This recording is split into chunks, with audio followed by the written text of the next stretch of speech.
आज हम पढ़ने वाले हैं हिंदी साहित्य का इतिहास, आचार्य रामचंद्र शुक्ल। हमने अपभ्रंश काव्य तक पढ़ा था, अब हम उसके आगे पढ़ेंगे वीर गाथा काल। वीर गाथा काल आचार्य रामचंद्र शुक्ल ने आदिकाल को वीर गाथा काल कहा। वीर गाथा काल उन्होंने माना है 1050 से 1375 ईस्वी तक। इस वीर गाथा काल में इन्होंने किन किन कवियों का वर्णन किया है? दलपति विजय, नरपति लाल, चंद्रबरदाई, भट्ट केदार, मधुकर कवि, जगनीक श्रीधर। इनकी रचना भी इंपॉर्टेंट है। 7 कवियों का ये वर्णन करते, क्रम से आपको याद होना चाहिए। और इनकी रचना भी इंपॉर्टेंट है। दलपति विजय खुमान रासो, नरपति नाल विशालदेव रासो, चंद्रबरदाई पृथ्वीराज रासो, भट्ट केदार जयचंद प्रकाश, मधुकर कवि जयमयक चंद्रिका, जगनीक परमाल रासो, श्रीधर रणमल छंद। ठीक है। प्रकरण 3 देशभाषा काव्य। चलिए पढ़ते हैं। पहले कहा जा चुका है कि प्रकृति की रूढ़ियों में बहुत कुछ मुक्त भाषा के जो पुराने काव्य थे, विशालदेव रासो, पृथ्वीराज रासो आजकल मिलते हुए संदिग्ध हैं। इसी संदिग्ध सामग्री को लेकर थोड़ा बहुत विचार हो सकता है, उसी में हमारा संतोष करना पड़ता है। इम्पोर्टेंट है कि संदिग्ध किसको माना है? विशालदेव रासो, पृथ्वीराज रासो को याद रखिएगा। इतना अनुमान तो किया ही जा सकता है कि प्राकृत पढ़े ही पंडित हो उस समय कविता नहीं करते थे। जनसाधारण की बोली में गीत दोहे आदि प्रचलित चले आते होंगे, जिन्हें पंडित लोग गंवारों समझते होंगे। ऐसी कविताएं राजसभाओं में पहुंच जाती होंगी। राजा भोज, जसमूसल चंद कहने वाले के सिवा देशभाषा के सुंदर भावभरी कविता करने वाले अवश्य ही रहे होंगे। राजभाषाओं में सुनाए जाने वाले नीति श्रृंगार आदि विषय प्रायः दोहों में कहे जाते थे और वीर रस के पद छप्पे में। राजाश्रित कवि अपने राजाओं के शौर्य, पराक्रम और प्रताप का वर्णन अनूठी उक्तियों के साथ करते थे और अपनी वीरोल्लास भरी कविताओं से वीरों को उत्साहित करते थे। ऐसे राजाश्रित कवि की रचनाओं में रक्षित होने का अधिक सुविधा था। वे राजकीय पुस्तकालयों में भी रक्षित रहती थी और भट्ट चारण आजीविका के विचार से अपने उत्तराधिकारी के पास छोड़ जाते थे। उत्तरोत्तर भट्ट चारणों की परंपरा के चलते रहने से उनके फेर फार में बहुत कुछ होता था। इसी रक्षित परंपरा की सामग्री से हमारे हिंदी साहित्य का प्रारंभिक काल में मिलती है। इसी से यह काल वीर गाथा काल कहलाया। तो वीर गाथा काल कैसे कहलाया? जो राजाश्रित कवि थे, रचनाओं में राजाश्रित कवि अपने राजाओं की शौर्य, परंपरा, प्रताप का अनूठी उक्ति के साथ करते थे और अपने वीरोल्लास भरी कविताओं से वीरों को उत्साहित भी करते थे। ऐसे राजाश्रित कवि की रचनाओं में रक्षित होने से अधिक सुविधा था। राजकीय पुस्तकालय को भी रक्षित रहती थी। भट्ट चारण आजीविका के विचार से उन्हें अपने अधिकारियों के पास छोड़ जाते थे। उत्तरोत्तर भट्ट तथा चारणों की परंपरा से चलते रहने से फेर फार से बहुत कुछ होता रहा।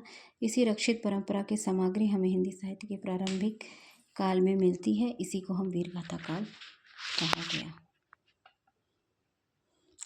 भारत के इतिहास में यह वह समय था जब मुसलमानों के हमले उत्तर पश्चिम की ओर लगातार होते थे। इतने धक्के अधिकतर भारत के पश्चिमी प्रांत के निवासियों को सहने पड़ते थे, जहाँ हिंदुओं के बड़े बड़े राज्य प्रतिष्ठित थे। गुप्त साम्राज्य के ध्वस्त होने पर हर्षवर्धन के उपरांत भारत के पश्चिमी भाग से भारतीय सभ्यता का बल वैभव का केंद्र हो रहा था। कन्नौज और अजमेर, अहिलवाड़ा की बड़ी बड़ी राजस्थानियाँ उधर ही प्रतिष्ठित थी। उधर की भाषा शिष्ट मानी जाती थी। कवि चारण आदि उसी भाषा में रचना करते थे। प्रारंभिक काल से जो साहित्य हमें उपलब्ध है उसका आविर्भाव भी उसी भूभाग में हुआ। यह स्वाभाविक है कि उसी भूभाग में जनता की चित्तवृत्ति का छाप उस साहित्य पर हो। प्रारंभिक काल का जो साहित्य हमें उपलब्ध है उसका आविर्भाव उसी विभाग में हुआ और यह स्वाभाविक है कि उस भूभाग की जनता की चित्तवृत्ति के साथ उस साहित्य पर हो। हर्षवर्धन के उपरांत साम्राज्य भावना देश में अंतर्निहित हो गए। खंड खंड होकर गहरवार, चौहान, चंदेल, परिहार आदि के राजपूत पश्चिम में प्रतिष्ठित थे। तो इसमें जो इम्पोर्टेंट है वो है प्रारंभिक काल में जो साहित्य उपलब्ध है उनका आविर्भाव भूभाग में हुआ। यह स्वाभाविक है कि उसी भूभाग में जनता की चित्तवृत्ति का छाप उस साहित्य पर हो। हंसवर्धन के उपरांत राज साम्राज्य भावना भी अंतर्निहित हो गई। खंड खंड होकर गहवार, चौहान, चंदेल, परिहार राजपूत राज्य पश्चिमी की ओर प्रतिष्ठित हो गए। वे अपने प्रभाव की वृद्धि के लिए परस्पर लड़ा करते थे। यहाँ जो हमने पढ़ा कि वे अपने प्रभाव की वृद्धि के लिए परस्पर लड़ा करते थे। लड़ाई किसी की आवश्यकता वश नहीं होती थी, कभी कभी शौर्य के प्रदर्शन मात्र के लिए ही मोल ली जाती थी। बीच बीच में मुसलमानों के हमले भी होते थे। सारांश यह है कि उसी समय हमारे हिंदी साहित्य का अभ्युदय होता है, जब लड़ाई भिड़ाई का समय था, वीरता के गौरव का समय था, सब बातें पीछे पड़ गई थी। ठीक है, उसी समय हमारे हिंदी साहित्य का अभ्युदय होता है, जब लड़ाई भिड़ाई का समय था, वीरता और गौरव का समय था। मोहम्मद गजनवी मृत्यु संवत 1087 के लौटने के बाद गजनवी सुल्तानों का एक हाकिम लाहौर में रहा करता था। वहीं उसे लूटमार के लिए देश के विभिन्न भागों में, विशेषतः राजपूतानों में चढ़ाइयाँ हुआ करती थी। इन चढ़ाइयों का वर्णन फारसी तवारीखों में नहीं मिलता और कहीं कहीं संस्कृत ऐतिहासिक काव्यों में मिलता है। सांभर का चौहान राजा दुर्लभराज द्वितीय मुसलमानों के साथ युद्ध करने में मारा गया था। अजमेर बसाने वाले अजय देव मुसलमानों को परास्त किया था। अजय देव के पुत्र अर्णोराज के समय मुसलमानों की सेना फिर पुष्कर की घाटी से लांघकर उसी स्थान पर जा पहुंची जब आना सागर है। तो अजमेर में बसाने वाले जो अजय देव ने मुसलमानों को परास्त किया था, इसको अच्छे से समझते हैं। मोहम्मद गजनवी के लौटने के पीछे गजनवी सुल्तानों का एक हाकिम जो लाहौर में रहा करता था, वह लूट मार के लिए देश के विभिन्न भागों में, विशेषतः राजपूतानों पर चढ़ाइयाँ हुआ करती थी। इन चढ़ाइयों से फारसी तवारीखों में नहीं मिलता, कहीं कहीं संस्कृत ऐतिहासिक काव्यों में मिलता है। सांभर का चौहान राजा दुर्लभराज द्वितीय मुसलमानों के साथ युद्ध में मारा गया था। सांभर अजमेर का चौहान जो राजा दुर्लभराज था, द्वितीय मुसलमानों के साथ युद्ध करने में मारा गया था। अजमेर बसाने वाले अजय देव ने मुसलमानों को परास्त किया था। अजमेर बसाने वाले जो अजय देव थे, उन्होंने मुसलमानों को परास्त किया था। तो सभी ये जो हिंदी साहित्य का जो अभ्युदय था, ये लड़ाई भिड़ाई का था, उसी का वर्णन यहाँ आचार्य रामचंद्र शुक्ल कर रहे हैं। अजय देव ने मुसलमानों का परास्त किया था। अजय देव के पुत्र अर्णोराज आना ने मुसलमानों की सेना एक पुष्कर की घाटी से लांघकर उस स्थान पर पहुंच गई जो अब आना सागर है। तो आना जो है, मुसलमानों की सेना पुष्कर लांघकर उसी स्थान पर जा पहुंची जहां अब आना सागर है। अर्णोराज ने उस सेना का संहार कर बड़ी भारी विजय प्राप्त की। वही मलेच्छ मुसलमानों का रक्त गिरा था। उस स्थान को अपवित्र मानकर वहां अर्णोराज ने एक बड़ा सा तालाब बना दिया जो आना सागर कहलाया। तो जहाँ उन्होंने मुसलमानों का जो अर्णोराज थे, अजय देव के पुत्र अजय देव का, तो यहाँ पे उन्होंने मुसलमानों को परास्त किया था। जो उनके पुत्र अर्णोराज थे, उन्होंने भी पुष्कर की घाटी लांघ कर मुसलमानों को परास्त किया था। और वहाँ जो उनका रक्त गिरा था, उसको अपवित्र मान के अर्णोराज ने एक बड़ा सा तालाब बना दिया था, जिसे आना सागर कहते हैं। आना का पुत्र विशालदेव के समय वर्तमान किशनगढ़ राज्य के मुसलमानों की सेना चढ़ आई थी, जिसमें परास्त कर विशालदेव के आर्यावर्त के मुसलमानों को निकालने के लिए उत्तर की ओर बढ़ा। उसने दिल्ली के झांसी में अपने रक्त में मिलाए गए आर्यावर्त के बड़े भूभाग से मुसलमानों को निकाल दिया गया। इस बात का उल्लेख दिल्ली के अशोक लेख वाले शिवालिक स्तंभ के खुदे हुए विशालदेव के विक्रम संवत 1220 के लेख में पाया जाता है। शहाबुद्दीन गौरी ने पृथ्वीराज की पहली चढ़ाई के पहले संवत 1247 में पहले गौरियों के सेना ने नाड़ोल पर धावा किया था और हार कर लौटना पड़ा था। इसी प्रकार महाराज पृथ्वीराज के मारे जाने पर दिल्ली और अजमेर मुसलमानों का अधिकार हो गया। उसके पीछे भी राजपूताना के कई आदि स्वतंत्र हिंदू राजा थे जो मुसलमानों से लड़ते रहे। इसमें सबसे प्रसिद्ध रणथंभौर के महाराज हमीर देव हुए हैं, जो पृथ्वीराज चौहान की वंश परंपरा में थे और वे मुसलमानों से निरंतर लड़ते भी रहे और उन्हें कई बार हराया। सारांश है कि पठानों के शासनकाल में हिंदू बराबर स्वतंत्रता के लिए लड़ते रहे। तो ये बता रहे हैं कि जिस तरह से यहाँ पे मुसलमान से पूछे, फिर आना के पुत्र कौन हुए? विशालदेव हुए। उन्होंने किशनगढ़ राज्य में मुसलमानों की सेना चढ़ाई तो उन्होंने परामर्श किया विशालदेव ने आर्यवा से मुसलमानों को निकालने के लिए उत्तर की ओर बढ़ा। दिल्ली और झांसी में रक्त राज्य भी मिला। आर्यवर्त के बड़े मुसलमानों को निकाल दिया। ये किसने? विसला विग्रह राज चतुर्थ भी इनका नाम है, उनके बारे में बता रहे हैं।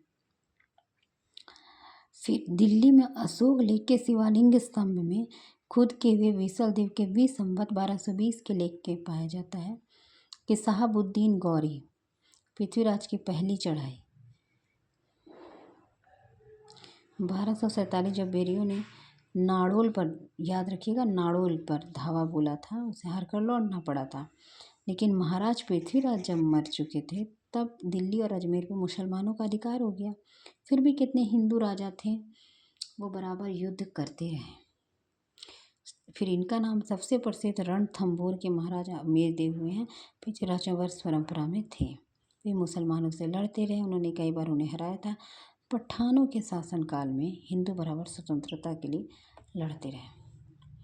राजा भोज की सेवा खड़े होकर दानशीलता का लंबा चौड़ा वर्णन करके लाखों रुपए पाने वाले कवियों का समय बीत चुका था, वो खत्म हो चुका था। राज दरबार में शास्त्रार्थों की वह धूम नहीं रह गई थी। पांडित्य के चमत्कार और पुरस्कार का विधान भी ढीला पड़ गया था।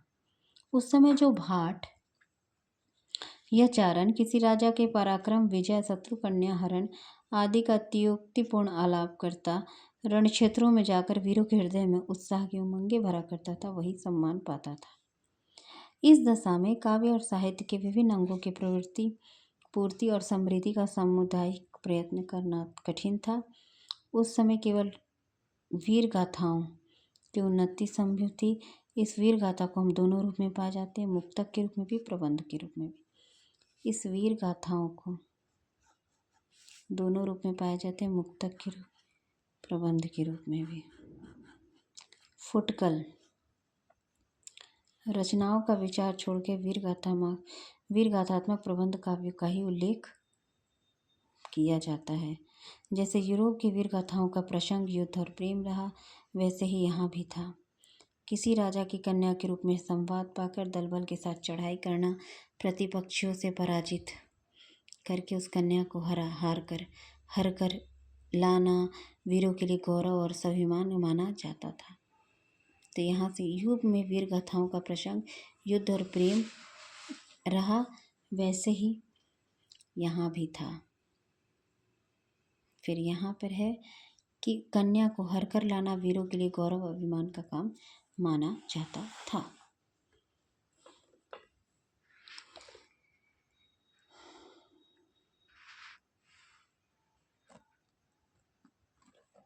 इन काव्यों में श्रृंगार का थोड़ा सा मिश्रण होता था, वह गौण रूप में। इम्पोर्टेंट प्रधान रस तो वीर रहता था और श्रृंगार केवल सहायक रूप में ही रहता था।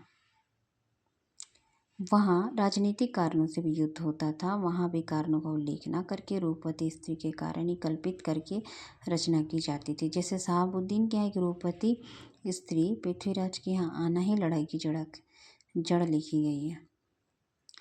हम्मीर पर अलाउद्दीन की चढ़ाई का ऐसा ही कारण कल्पित किया जाता है।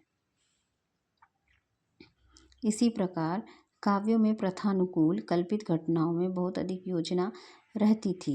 ये वीर गाथाएं दो रूपों में मिलती है, प्रबंध काव्य के साहित्यिक रूप में, वीर गाथों के रूप में।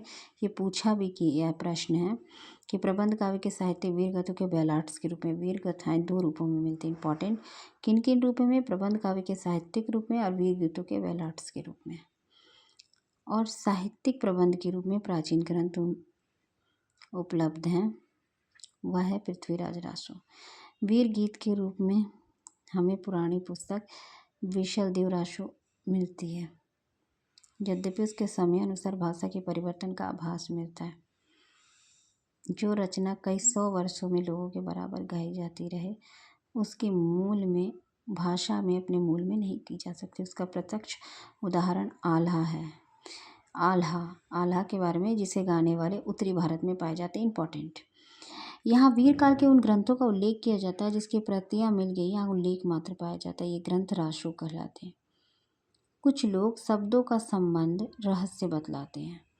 विशलदेव रासो ने काव्य के अर्थ में रसायन शब्द बार बार आया, हमारी समझ से रसायन शब्द होते होते रासो हो गया। शुक्ल के अनुसार साहित्यिक ग्रंथ क्या है? पृथ्वीराज रासो है। रसायन शब्द विशलदेव के रासों के ग्रंथ में है। आल्हा गाने वाले कहाँ पाए जाते हैं? उत्तर भारत में। देखिए मैंने यहाँ पे साइड में लिखा है, मोस्ट इम्पॉर्टेंट। अब नेक्स्ट क्लास में हम पढ़ेंगे खुमान रासो। जल्दी आपके पास सामने लाऊंगी खुमान रासो क्रम से। खुमान रासो के बाद हम पढ़ेंगे विशलदेव रासो, जिसमें कि ये आपका बहुत बार पूछा गया प्रश्न है। राजमती का वीरा वर्णन किस खंड में है? खंड 3 में है। भोज अपनी पुत्री द्वारा घर लिवा जाना, विशलदेव वहाँ जाकर राजमती का फिर से चित्तौड़ लाना, 4 खंड में। इन चारों खंड में से घटनात्मक नहीं वर्णनात्मक का ये भी बहुत बार पूछा गया प्रश्न है। और इनकी एक पंक्तियाँ हैं, आगे हम पढ़ेंगे 1200 बहुतरा, वो भी बहुत बार।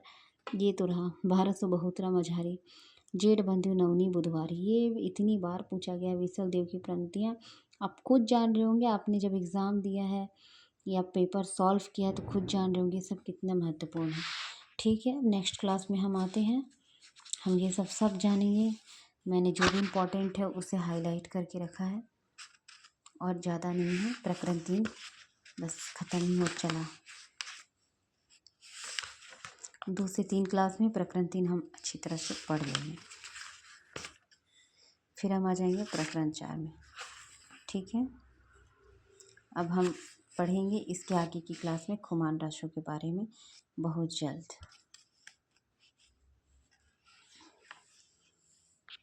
धन्यवाद।